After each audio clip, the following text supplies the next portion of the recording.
Traders must be impoverished. They must not only be impoverished, but their social power must be destroyed. That seems pretty harsh, doesn't it? He said that? Yeah. And what is he talking about? The leadership of the South he does not like. So he stays loyal to the Union, etc. His plan, oh, here's his personality. Very harsh. Intemperate, tactless, resentful, insecure. Well, it sounds like me. All right. This is not really. I'm just kidding. Okay, thank you. Look at. He looks like he's eating a lemon like you. I'm not even. Whatever. He looks angry and pissy. You know. He doesn't look like a nice guy. Well, needless to say, the Republicans hated him. He basically puts his plan, which is similar to the Wade Davis bill, right? We went through that? Yeah. And basically, he wants to bring the South, his goal, bring the South back fast, but limit the rich, limit the power of the wealthy. Strategy is oaths, leniency, and limit the power of the wealthy. Proclamation, 51% amnesty. See, once, and that's, they could start the process. Once they get the oaths, they can come back in, 51%. So that's a little more harsh than Lincoln. Confederate officials and wealthy Confederates with property of $20,000 or more were ineligible. Read this carefully. Unless they asked, they could apply for a, they could apply for a pardon from the president personally. Do you see the connection to the animosity towards the wealthy? So let's role play. I'll be, what will I be? I'll be Johnson, and we need a volunteer from the South who's not on their phone.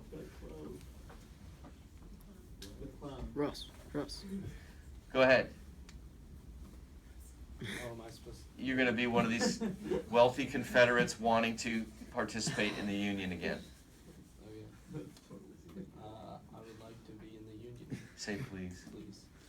Say pretty please. Pretty please. Okay. So how many people did he make do that? Take a guess. 10,000. 15,000 people had to apply directly to Johnson when he's in charge of Reconstruction for a couple of years. He's bitter, and he makes it. It's in writing, and but he punished them that way. All right, moving on. Now, meanwhile, so as the states start to come back to the Union, what's going on? You have a number of states do not recognize the 13th Amendment. The radicals will not agree with that. You have a number of states that send former Confederates to Congress. The vice president of the Confederacy, a guy named Stevens, is sitting next to Sumner in the Congress and Senate. What do you think Sumner said about that? It outrages the Republicans. They vote. A lot more Republicans get elected in the Congress, and they dominate Congress. And basically they take over even more. Black codes, the segregation laws, the apartheid laws are approved under this Reconstruction. And again, that motivates the Republicans to dominate in Congress and put in military and protect black rights, etc. Look at this. Republicans respond to this. Black codes. Okay, let's skip that. Freedmen's Bureau. Well, we got to do that one. The Freedmen's Bureau is basically a support organization to help the transition from slavery to freedom for former slaves. They did education, sometimes food services, labor issues, labor contracts. They would help negotiate and help solve disputes. Even some poor whites get some services. That's a really important part of it. Or like from the north or the south, or just, South. South. Okay. And again, remember, the Republicans want to protect the African American culture. They really want to transform the culture of the South. They're not successful. Cool? I'm skipping this. I know, sorry. I just put that in yesterday. The first Civil Rights Act is produced by Congress, and basically more money for Freedmen's Bureau, declares black citizens, authorizes federal power.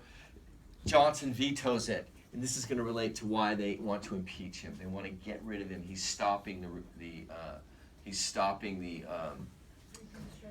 the Reconstruction plans of the radicals, right? We're skipping 14. No. Just write down Civil Rights Act, 1866. What do you think it's about? Giving rights to blacks in the South. He vetoes it. That's it. He vetoes it. That's a big one. No, not until later. Look at the election of 66. This is the big story. Election of 1866. The Senate 42 to 11. 143 to 49. That's a super majority. They can override any veto. And that's when radical Reconstruction begins. This is when, after 1866, you get the impeachment, you get military districts, you get the 14th and 15th amendments. So they take over.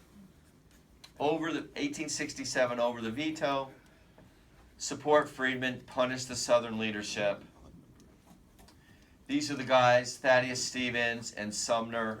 Remember, somebody read that for me. Go ahead. strip a proud nobility off their bloated states, reduce them to a level with plain Republican. Send them forth to labor and teach their children to enter the workshops or handle the plow, and you will thus humble the proud traders. Those guys are not messing around. So you just think you go from wealthiest in society with slaves to put them to work behind the plow or send their children to the workhouses, to the factories. These guys are really angry and want to punish the South. I'm skipping that. All right, so this is the radical Reconstruction starts. They pass it over a veto because they have the military districts. They reinforce. This is where black rights come into play. This one, the Tenure of Office Act, I think we already talked about it, but they try to control and limit Johnson. This will be the basis for the impeachment. Very important. That's a big star. Impeachment.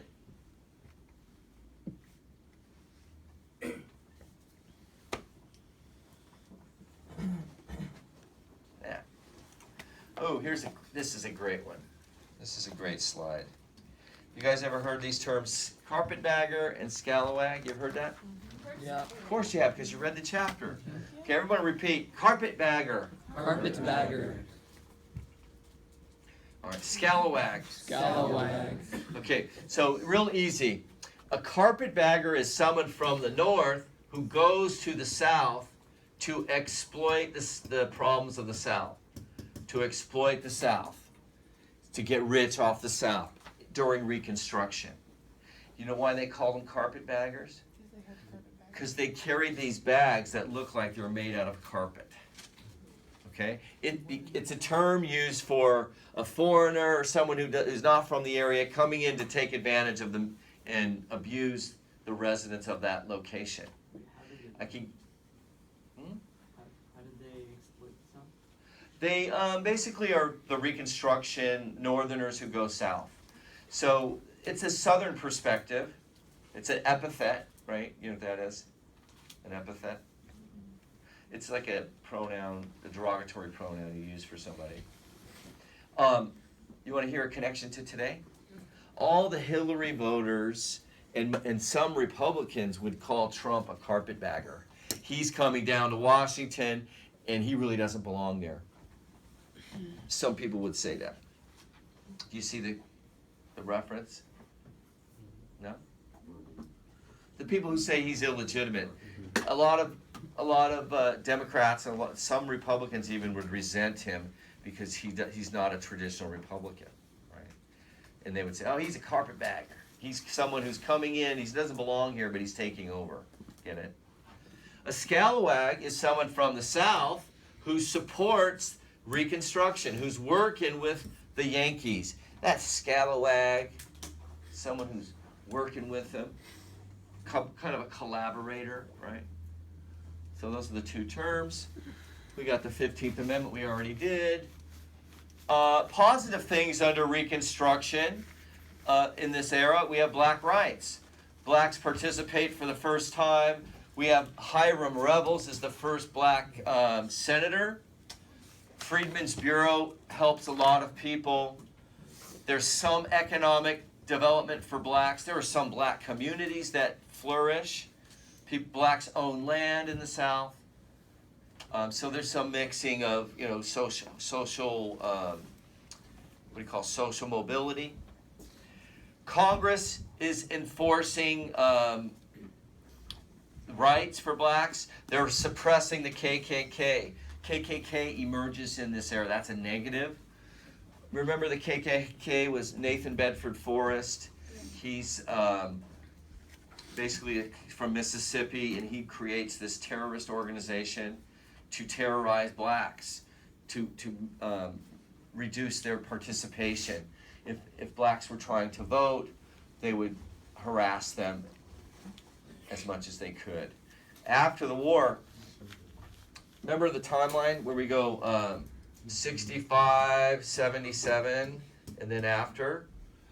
KKK starts here and is really active till about the 1880s, 90s, and then they kind of dissipate because the order is established.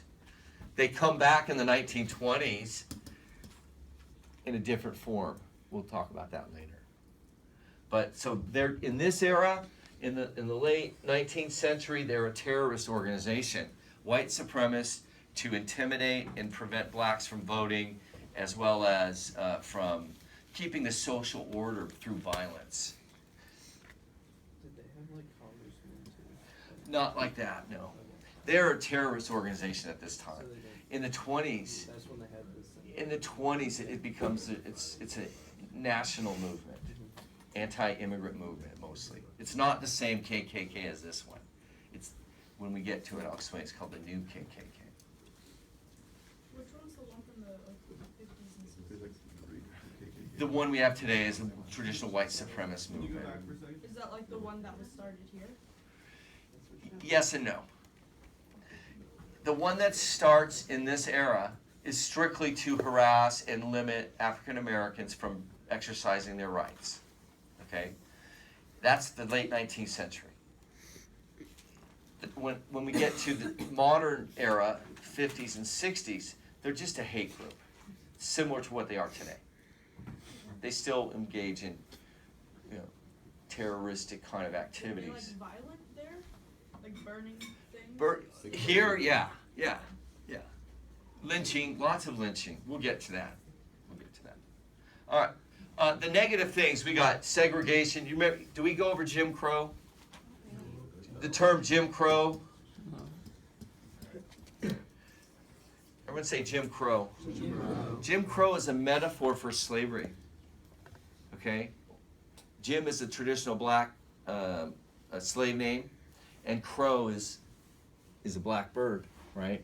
So they use this is kind of like a metaphor for segregation. Laws affecting Jim Crow. Jim Crow is basically the personification of discrimination. Is called Jim Crow. Get it?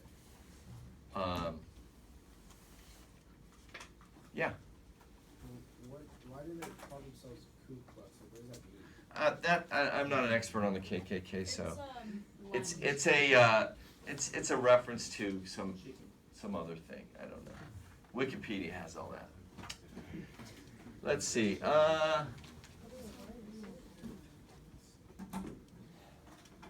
Now here's again positive things during Reconstruction. The attitude is we claim exactly the same rights, privileges, immunities as are enjoyed by white men. We ask nothing more and will be content with nothing less. That's from the era. So there lots of black churches are established. Public office, we already talked about. 20 blacks in the House of Representatives, 2 senators, Hiram Rebels and Bruce from Mississippi, first time. Blacks in large have a large say there in state government also. Freedmen's Bureau, 4,000 schools. And then what happens to a lot of, especially this, and the Freedmen's Bureau goes away. A lot of these disintegrate after 1877. They're not participating on that level at all. They don't get back to the federal government until the 20th century. They still have schools, but they're going to be segregated in inferior level. So, again, you have progress, and then we go back, LERP's denied for another 100 years. You shouldn't be able to deny that that's not a big issue in development of that culture in America. Here's some pictures. This is Hiram Rebels here. This is Lincoln getting shot there. This is did we show you this before? This is a cartoon from a guy, Nast. Thomas Nast. Everyone say Thomas Nast. Thomas Nast was a Republican cartoonist in New York City, in a Democrat city. And here he's drawing criticisms. You really can't see this one very well. I have it on another slide. But the criticism is the Irish, the Ku Klux Klan, and Northern Democrats are preventing blacks from voting. This is a Union black soldier with the flag trying to vote. If you ever see that, that's important. I mean, I looked it up and there's 2 theories. They're not sure which it is, but there's a theory that it comes from the Greek word kuklos. oh, we don't care about that. We're not taking any time on Which that. means circle, and they could. And yet you continue. Wait, hold Just on. continue. They said it could be the sound of a shotgun cocking. That's also it. Thanks for taking the time away from something important. You're welcome. So, in New York City, this is a reference to New York City. So he's writing a magazine to Republican. He's using this as an editorial to Republicans in New York City, saying the Irish, the Confederates, former Confederates, white supremacists, and American business people are denying black rights, and they don't care anymore. Basically, this is like after 1877, that's going to be the attitude. That, look, we're rejecting civil rights because of these, people. This is post 1877. The new governments, or they call it the New South, or the Redeemers, we're going to redeem the Old South. They take over the government of the South. White supremacists here. These guys are talking about the Democrats in New York City were dominated by the Irish political machine, Tammany Hall. And then these are just